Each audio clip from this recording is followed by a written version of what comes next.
O Caráter recebe Capitão Wagner, da Federação União UPB.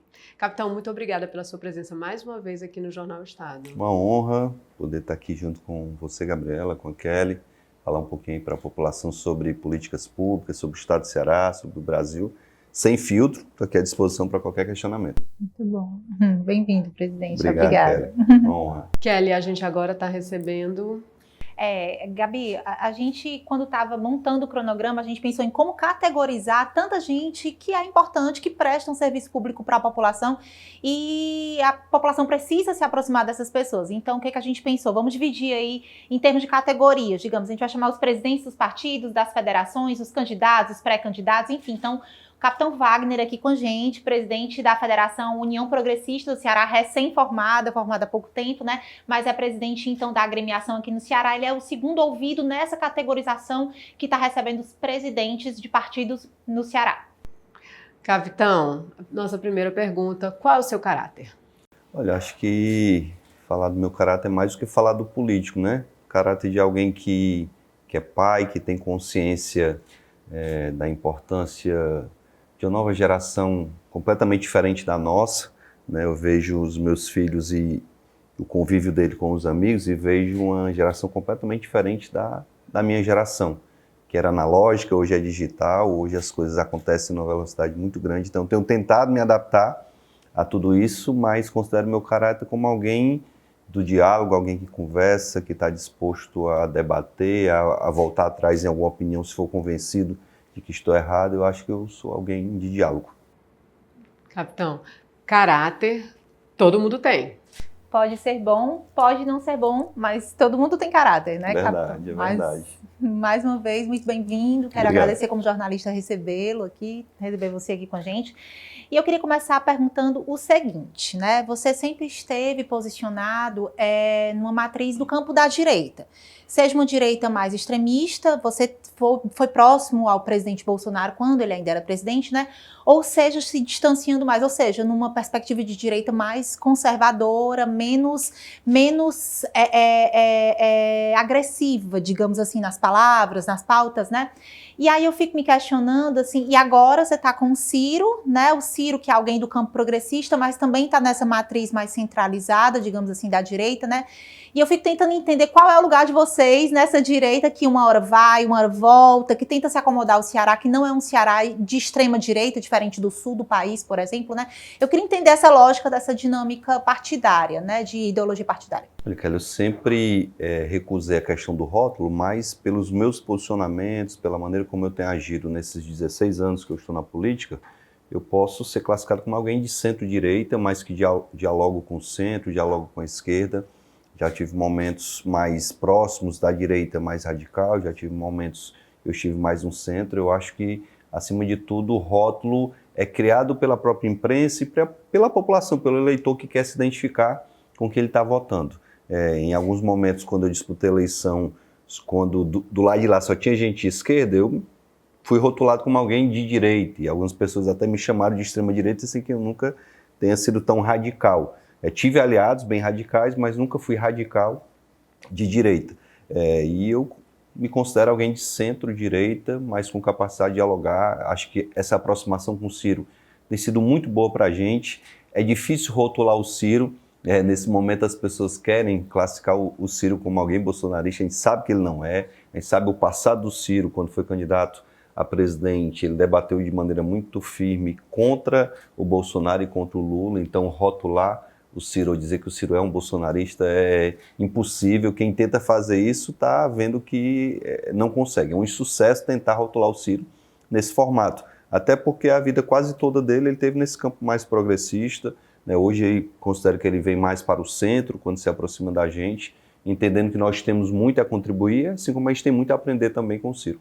Capitão, gostaria de saber como é que começou essa relação sua com o Ciro Gomes? Quem ligou para quem? Olha, na verdade, logo depois do primeiro turno da eleição de prefeito em Fortaleza, eleição de 2024, quando eu não fui para o segundo turno, o senador Tasso me convidou para um almoço lá no escritório dele. Lá estava o Reginaldo, que já tinha uma relação com o Ciro, e o Ciro chegou. A primeira vez que a gente se cumprimentou, de fato, foi em 2024. Lá a gente conversou um pouco e pudemos esclarecer algumas mágoas que um tinha com o outro. Isso foi esclarecido de maneira muito rápida, muito tranquila. E de lá para cá a gente se aproximou a ponto do Ciro ir na minha casa, de eu ir na casa dele. Quem é o grande responsável por essa vinculação de maior proximidade hoje é o Roberto Cláudio. O Roberto, de fato, se tornou um amigo, se tornou uma pessoa com quem eu tenho aprendido muito. O Roberto foi um grande gestor, fui adversário ferrenho do Roberto, isso é fato. Durante o período que ele foi prefeito, eu era vereador de oposição e, na sequência, eu disputei a eleição contra ele na prefeitura, em 2016. Então, aprendi, amadureci muito com essa relação com o Roberto. Então, acho que o Roberto e o Reginaldo foram ali os dois links que me aproximaram do Ciro. E hoje a gente tem uma relação de confiança, porque no jantar que eu tive com o Ciro, na casa de um empresário aqui em Fortaleza, estava todo mundo sentado à mesa e o Ciro apontou para mim e disse: olha, por que eu admiro o Wagner, mesmo tendo sido opositor a ele a vida toda? Porque ele nunca se deixou cooptar. Ele olhou para mim e disse: o Wagner é invendável, ele não se vende. E eu acho que os meus posicionamentos falam por si só. Na eleição de prefeito, houve proposta de tudo que vocês possam imaginar para eu apoiar o candidato do PT. E eu não me vendi, não me troquei por secretaria, por cargo, por benefício financeiro, porque eu acredito que a gente tem que ter posição.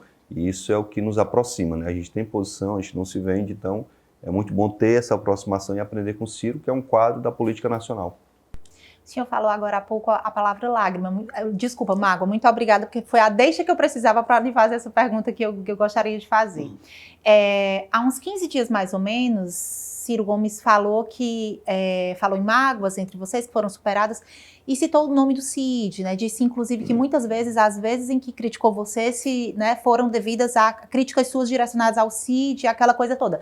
Bem, fato é que você está no meio de um congestionamento familiar, digamos assim, Ao passo em que o Cid continua tendo críticas a você, o Ciro passou a ser seu aliado direto. Mas espera, eles são irmãos, E eu queria saber como é que você se sente no meio dessa circunstância familiar, sabendo que você está ali realmente como alguém que é detestado de um lado, se eu posso dizer assim, e é louvado do outro, no caso da sua relação com o Ciro. Tem algum constrangimento seu? Como é que é isso? Olha, quando iniciou essa relação com o Ciro, acho que dos irmãos que estão na política, eu nunca imaginei estar tão próximo do Ciro. Com o Ciro eu tive momentos de diálogo, Isso que acho que eu vou falar em primeira mão para vocês. Ele viveu um momento, quando saía ali do PDT, de indefinição partidária e procurou a União Brasil, a nível nacional, para se filiar à União, e graças a... 2022. Logo depois da saída dele do PDT, não sei precisar. Mas foi ali naquele 23, contexto acho que 23, 2023, Tá. Final de 22, começo de 23. E ele procurou a Nacional do partido e graças à minha boa relação com a Nacional, o presidente nacional disse: olha, aí no estado de Ceará o presidente é o capitão Wagner, e se há possibilidade de você vir partido, você tem que conversar com ele, tem que dialogar com ele.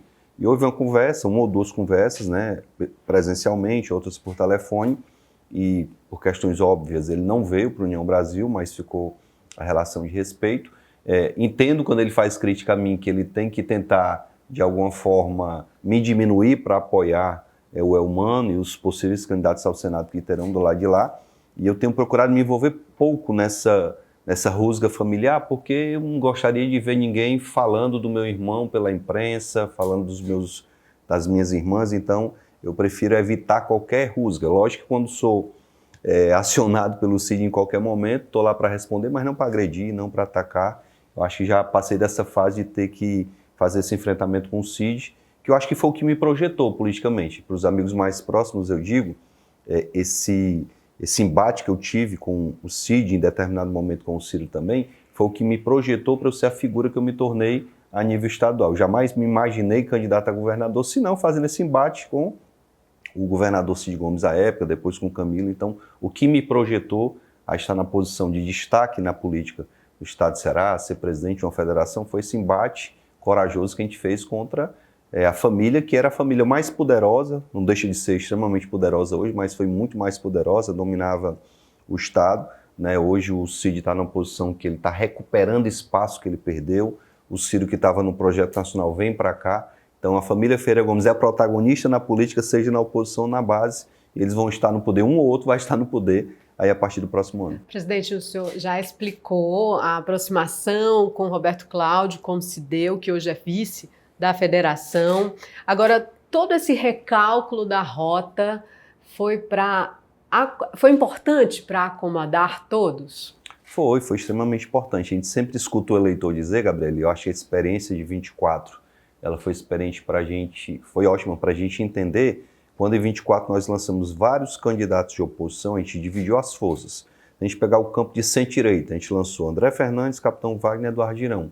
Somados os votos dos três no primeiro turno, a gente teria batido a eleição aqui em Fortaleza. Mas essa divisão fez com que o André fosse para o segundo turno e não ganhasse a eleição, mesmo tendo uma grande chance, tendo um grande resultado. Então, a gente entende que para vencer uma máquina forte como essa que está aí, o PT hoje tem o governo federal, tem o governo do estado, tem o governo do município de Fortaleza, tem várias prefeituras pelo interior, se somar PSB e PT, são quase todas as prefeituras são deles, só uma forma, é a gente esquecer um pouquinho as diferenças e tentar unir naquilo que a gente é convergente. E há muitas convergências entre nós, especialmente entre mim e o Roberto, pela questão da nossa geração, que é mais ou menos a mesma, e tem mais ou menos a mesma idade. A gente diverge em alguns pensamentos, mas a grande maioria dos pensamentos a gente concorda.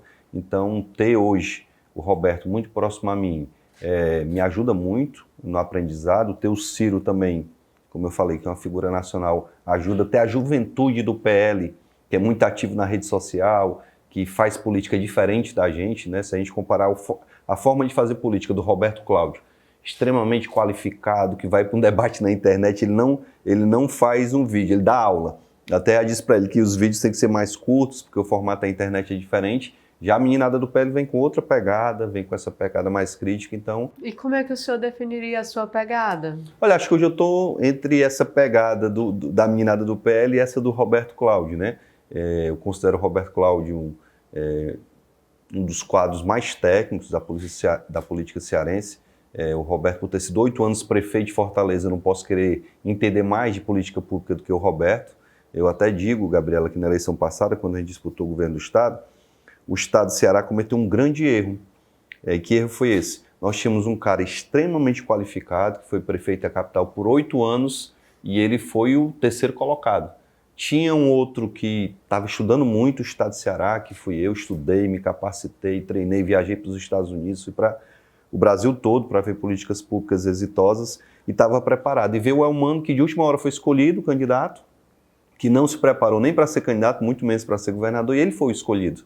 Muito por aquela onda vermelha que tomou de conta do Nordeste, né? E isso fez muito mal ao Estado do Ceará, porque o Elmano não se preparou para ser governador. Então, o Roberto é, na minha opinião, ainda um dos quadros mais qualificados do Estado. Antes de ir para a próxima pergunta, eu queria aproveitar uma deixa também da meninada do PL, né? Os vídeos de alguns correligionários, né, do PL, eles são vídeos, por vezes, bastante polêmicos. A gente teve o vídeo do presidente, por exemplo, descartando lixo na calçada do Paço Municipal. Há uns dias atrás havia ali um problema, o deputado se lamentando de alguns vídeos que, segundo ele, o deputado estadual Carmelo fez, que não eram verdades. Na verdade, ele estava fiscalizando obra parada do próprio governo Bolsonaro, enfim, né? O senhor não vê prejudicial esse tipo de vídeo que pode causar desinformação? Como é que vocês enxergam enquanto partidos que estão ali mais no centro, mas tem uma vanguarda partidária, tem toda uma preocupação, né, com o posicionamento político de fato, como é que ele agrega na sociedade, ficar próximo a grupos que fazem vídeos que muitas vezes causam desinformação? Kelly, eu fui secretário de saúde lá em Maracanaú e fui vítima, por vezes, de críticas até semelhantes a essas que os meninos do PL fazem. Eu acho que aquela atitude do André de ver aquela praça suja, cheia de mato, de juntar ali os correligionários, de ir lá limpar a praça, de recolher o lixo, foi extremamente bacana, até porque a partir de então a prefeitura passou a agir com mais agilidade. A gente sabe que no período de chuva esse mato cresce com muito mais rapidez.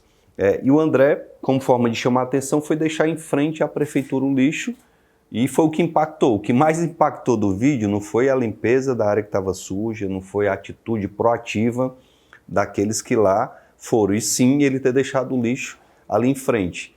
Eu, sendo o prefeito, eu tinha tirado aquilo ali como uma crítica construtiva, muito embora o descarte não foi adequado ao deixar o lixo em frente à prefeitura. Crime, inclusive, né? Eu acho que foi uma forma de protesto. Ele foi acionado aí pela Secretaria do Meio Ambiente, acho que até multado foi, mas eu acho que ele prestou um serviço à cidade na medida que ele foi lá, limpou e mostrou que estava tudo sujo, e a partir de então a prefeitura passou a agir. Talvez a falha de ter deixado, ter descartado em frente à prefeitura foi o que mais chamou a atenção, mas eu concordo que houve uma prestação de serviço. Quando você fala do Carmelo, que já foi denunciar obras que estavam paradas, na verdade não estavam, eu procuro me cercar de toda certeza quando eu vou fazer uma denúncia. Eu faço muita denúncia parecida com essa do Carmelo, mas eu vou lá, investigo, vejo se a obra está parada mesmo, converso com a população, vou atrás da construtora para entender os motivos, para só então eu me posicionar. E eu tenho me posicionado muito, porque tem muita obra parada, realmente, a nível de estado, a nível de prefeituras. Eu acho que é legítimo a oposição fazer esse tipo de crítica, só que com um pequeno cuidado. Nós temos um caso específico lá de Maranguape, que foi esse caso que o Carmelo denunciou, de uma escola que estava com a obra parada, que a partir da denúncia do Carmelo, o dono da construtora me procurou pedindo ajuda para conversar com o Carmelo. Ele disse que a facção que atua lá na área passou a proibir as pessoas de trabalharem lá a partir da denúncia do Carmelo. Então tem que ter cuidado com a denúncia que a gente faz para ver a consequência que ela vai ter. Se você chega num local, Gabriela, eu me coloco muito no lugar dos outros. Se você chega num local para fazer a denúncia, está lá o vigilante da obra, eu procuro ser muito respeitoso com o vigilante, porque acho que o papel dele é evitar que a gente entre, mas se a gente está imbuído de um cargo público, a gente tem o direito de entrar. Então eu tento entrar na medida que eu tenho o direito de entrar, respeitando o vigilante, sem agredi-lo, porque quer queira, quer não, tem consequência cada denúncia que a gente faz. Kelly, presidente, vamos passar para o próximo tema, economia. A gente está vendo aí que as indústrias ainda estão muito concentradas na região metropolitana de Fortaleza. Como pensar numa descentralização, levando em conta, considerando o potencial de cada região do estado? Olha, eu acho que antes de qualquer coisa, a gente tem que entender, como você falou, o potencial que cada região tem. A gente tem um estado com 600 quilômetros de praias e, infelizmente, a gente não tem um trabalho por parte do governo do estado no sentido de aproveitar essa vocação que a gente tem para a indústria da praia, a indústria da pesca, a indústria do turismo. A gente tem muitas iniciativas, até sendo redundante, da iniciativa privada, mas poucas ações do poder público no sentido de gerar oportunidades, principalmente no interior. Lógico que um empreendedor ele quer procurar a melhor condição possível para implementar o empreendimento dele. Se ele quer abrir uma indústria de calçados, ele precisa que exista mão de obra, ele precisa estar perto dos grandes centros para poder distribuir a sua produção, e isso acaba dificultando a chegada das indústrias no interior. E a gente tem um outro fator, Gabriela, que talvez interfira ainda mais daqui para frente, que foi a reforma tributária que aconteceu recentemente, que dificulta que o governo do estado ele possa oferecer mais facilidades para que uma indústria se instale, por exemplo, lá em Santa Quitéria, que é um local árido, é um local que as pessoas não têm oportunidade de trabalho.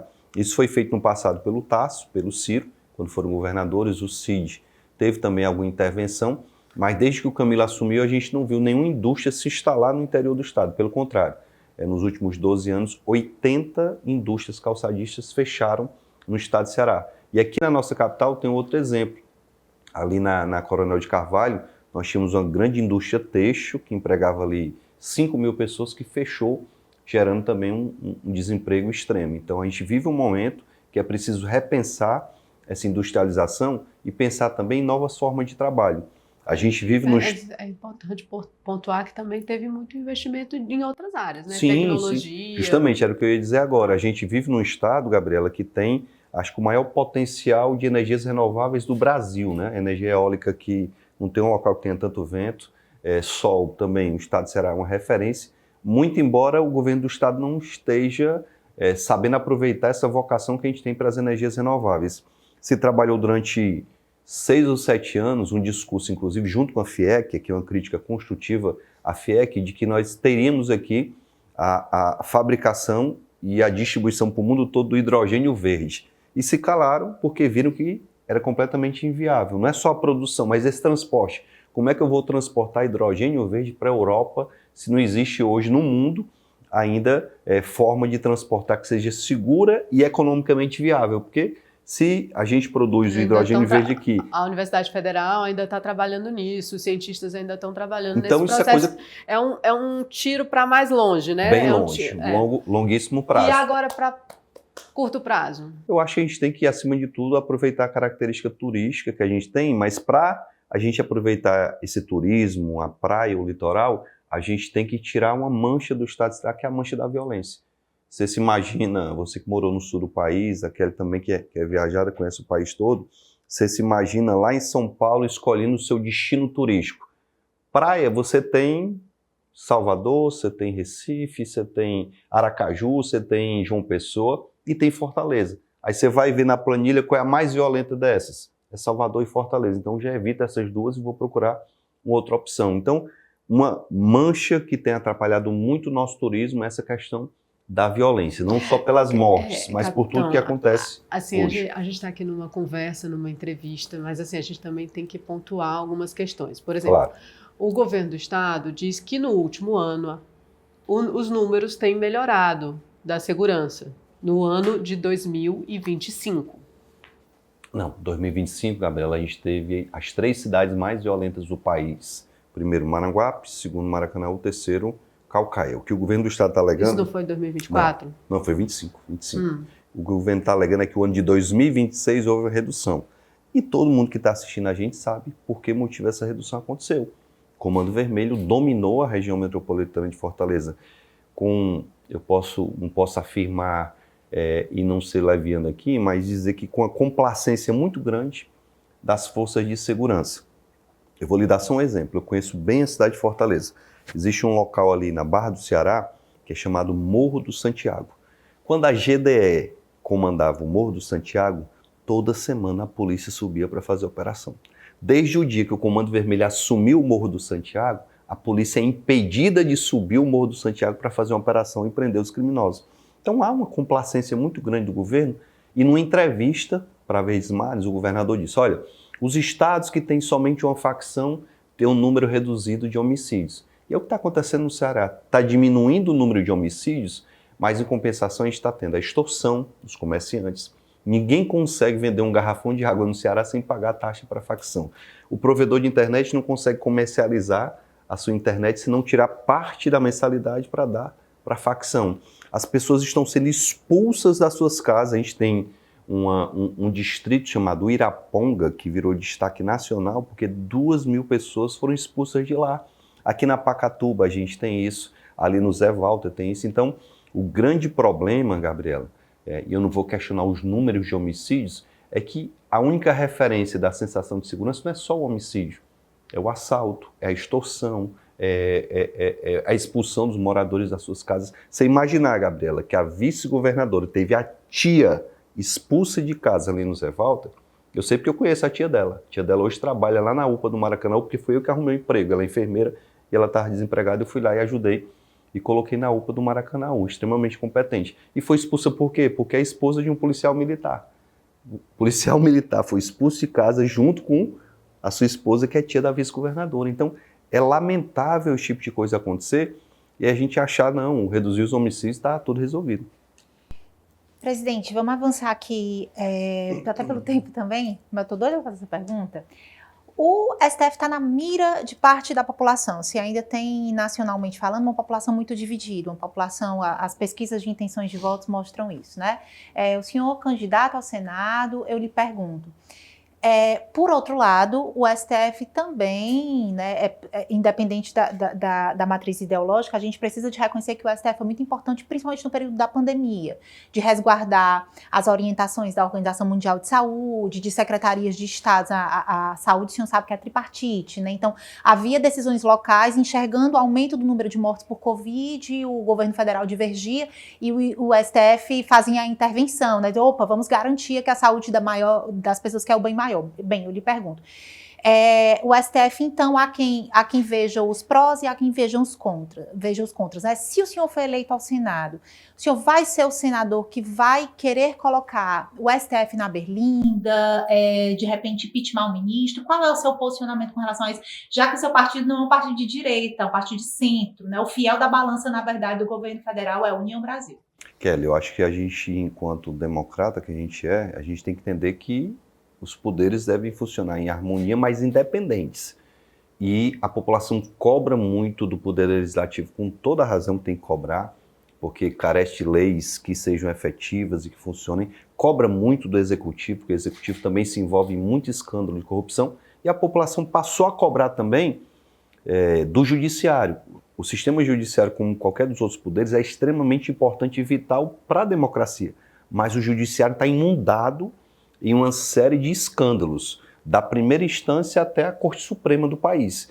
E a gente considerar que nós temos 11 pessoas que podem se envolver em escândalos, fazer negócios escusos, beneficiar grandes empresários, usar do seu poder de influência para fazer com que o Banco Central valide um banco macho ou não, isso não é admissível, certo? Comprovada qualquer irregularidade nesse sentido, seja do Alexandre de Moraes, do Dias Toffoli ou de qualquer outro ministro, acho que a posição do Senado é abrir o processo de impeachment. Se durante o processo for verificado que de fato eles cometeram um crime, tem que ser impeachmentados, como foram impeachmentados os presidentes da República. Será que o presidente da República pode ser impeachmentado e um ministro é tão supremo a ponto de não poder responder a um processo? Eu vi um projeto do CJ querendo colocar o STF submetido ao CNJ. É brincadeira. Aí é brincadeira. O CNJ quem comanda é o STF. Então não faz sentido. O STF tem que estar submetido a um outro poder, assim como ele está lá. Né? A justiça está lá para corrigir uma falha do Poder Executivo ou do Poder Legislativo. Alguém tem que corrigir as falhas do STF.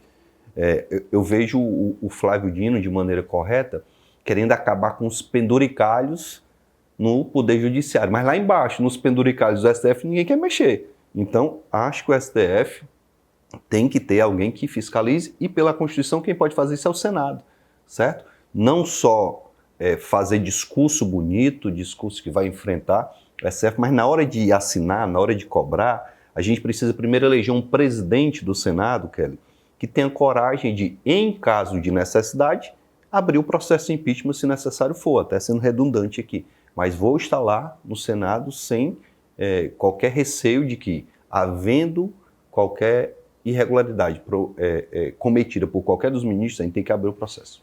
Presidente, antes da gente seguir para as últimas perguntas do nosso videocast, eu quero trazer um tema social, que sempre quando a gente fala de segurança, fala também da sociedade. O Ceará ele tem essa tradição de exportar grandes alunos, grandes profissionais, desde lá do liceu. Verdade. A gente viu agora uma bandeira da direita muito forte a favor das escolas cívico-militares. Ao mesmo tempo, a gente tem aqui no Ceará escolas particulares que dão bolsas, que ainda atuam e também estão atuando na entrega de alunos para o ITA, para o IME. Você ainda acredita nessa versão aí da cívico-militar e por que ela é diferente do que a gente já tem hoje? Gabriela, se tem uma coisa que o Ceará tem de bom é a mente brilhante, né? Os cearenses são extremamente inteligentes. Todo concurso que tem Brasil afora, está lá um cearense tirando o primeiro lugar. Eu tirei o primeiro lugar do concurso da Polícia Rodoviária Federal que eu fiz. Já fiz concursos a nível de Brasil também e muito bem posicionado. Então o cearense se orgulha muito dessa capacidade que ele tem. E o que nos falta hoje no nosso sistema de ensino? Nos falta segurança dentro das escolas, falta disciplina por parte dos alunos. Hoje a gente tem professores que têm receio de dar nota baixa para o aluno porque são ameaçados. A gente tem diretores de escolas que, para poder fazer a escola funcionar, tem que obedecer a regras de convívio criado pelas facções. Na escola cívico-militar, a gente tem um padrão de funcionamento que não interfere na questão pedagógica. Existe a diretora pedagógica, o funcionamento pedagógico, o currículo é estabelecido pelos professores e existem lá os orientadores que garantem que os alunos vão ter uma postura correta. No nosso tempo, né, a gente não precisava disso. Eu me lembro que no meu tempo a professora falava, todo mundo calava a boca, a gente antes de entrar em sala de aula cantava o hino nacional, orava ali o Pai Nosso. Então era uma metodologia que se perdeu ao longo do tempo e para se resgatar encontraram esse modelo da escola cívico-militar que no primeiro momento tem uma rejeição dos professores, mas o professor que dá aula na escola cívico-militar ele não quer dar aula em outra escola por conta da organização, da disciplina. Eu acho que é isso que está faltando nas nossas escolas e por isso que a escola cívico-militar tem tanto sucesso. Capitão, antes da gente entrar aqui no ar, nós mostrávamos a pergunta que o nosso entrevistado anterior deixou para você. A Gabi vai fazer o preâmbulo do que é essa pergunta para explicar para o nosso telespectador, e aí a gente vai então para o café do próximo. Vai. O café com o próximo é o seguinte: você paga um café em qualquer lugar da cidade para a próxima pessoa que vai passar por ali. E aqui no videocast Caráter, o café em forma de pergunta, o presidente Domingos Filho deixou uma pergunta para o senhor. O que é que você entende que de política pública deve ser adotada a nível nacional, a nível estadual e municipal para o combate às facções? Eu preciso citar um exemplo bem rápido, até escutei do Ciro. Você imaginar que um membro de uma facção mandou matar alguém, a população toda viu, e num júri popular, a população é que pode condenar ou não esse membro de facção. O formato de julgamento hoje está completamente fora da realidade. Quando é que um cidadão comum, um marceneiro, um morador daquela comunidade vai dizer, aquele cara da facção ali foi que mandou matar, ele sabe que no outro dia ele vai estar condenado à morte. Então, a gente precisa ter políticas públicas que primeiro mudem a legislação. Essa mudança é a nível federal. Então, quando ele pergunta a nível federal, a gente precisa trabalhar a mudança da legislação para proteger quem, porventura, vai ser testemunha dessas pessoas. Mas o que tem dado certo mundo afora no combate a grupos terroristas, e as facções, na minha opinião, são terroristas, é o uso da tecnologia. Se a gente pegar, por exemplo, a questão de São Paulo.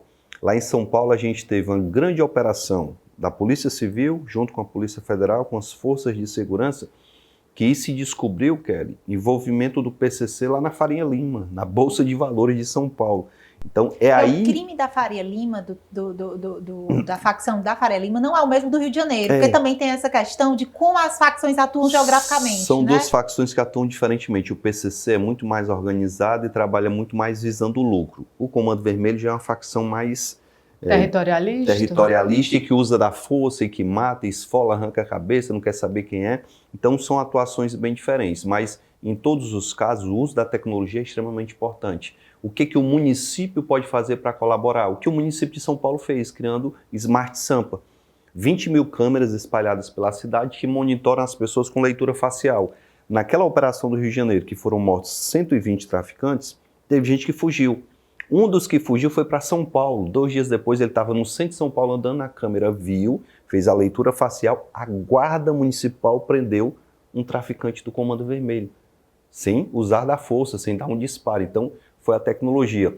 Lá em São Paulo existe o Muralha Paulista, que monitora quem entra e quem sai de São Paulo também. Outro exemplo de tecnologia, pela placa dos veículos, pela leitura facial. Então eu acredito que políticas públicas que gerem ligação entre município, Estado e União são as que mais são eficazes no combate às facções. Presidente, só mais uma pergunta rapidinho sobre isso. A gente teve agora nesse ano de 2026, lei antifacção, a PEC da segurança pública lá sendo discutida, né? Há um discurso até do próprio governador de que é preciso haver uma integração, havia uma crítica, depois veio a lei facção, essa integração, né? Essa integração, ela realmente pode acontecer se usar a Polícia Federal, a Polícia Rodoviária Estadual, com a Polícia Civil que é investigativa, a Polícia Militar que é ostensiva, né? Como é que, eu fico pensando com que engrenagem isso pode funcionar de fato? E chegar na gente, que o mais importante é que chegue na gente. Para funcionar, Kelly, a primeira coisa é que a gente tem que se desnudar de qualquer vaidade ideológica, questões parecidas. Eu me lembro de uma época em que Diadema era a cidade mais violenta do Brasil. Tinha 110 homicídios para cada 100 mil habitantes. Veja só, prefeito de Diadema do PT, governador do PSDB e presidente do PT. Se juntaram as 3 gestões e resolveram esquecer qualquer questão ideológica. Foram implementar legislações do município que impediram, lá naquele caso, o uso de paredão de som na rua. Quem quisesse curtir seu paredão de som que fosse para outra cidade. Lá em Diadema foi proibido, certo? Lá em Diadema foi proibido o funcionamento de bares e restaurantes a partir de 10 horas da noite, a não ser que eles cumprissem alguns requisitos. Houve uma redução de 110 homicídios para cada 100 mil habitantes, caiu para 9, certo? Ações preventivas, porque é importante, a Gabriela puxou aqui a história da Escola Cívico-Militar. Não se combate a violência somente com repressão. Temos que ter ações sociais que gerem oportunidades para os jovens entrarem no mercado de trabalho, porque hoje o caminho mais cômodo para o jovem é entrar numa facção, certo? Quando eu vejo o governo do estado celebrando que prendeu 100 integrantes da facção na noite, foram 100 jovens que estavam soltando fogos por determinação da facção.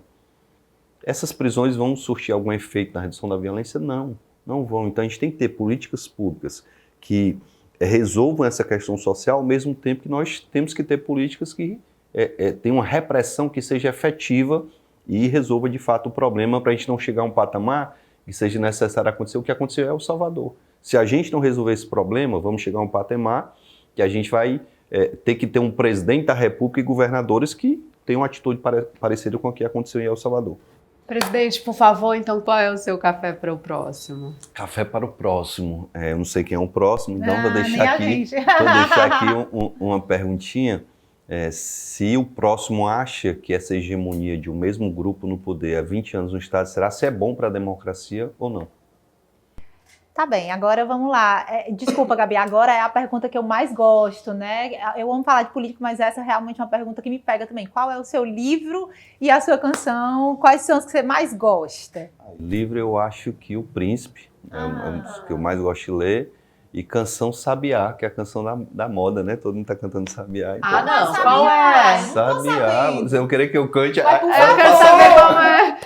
Só pode É a falar. música do Psyu.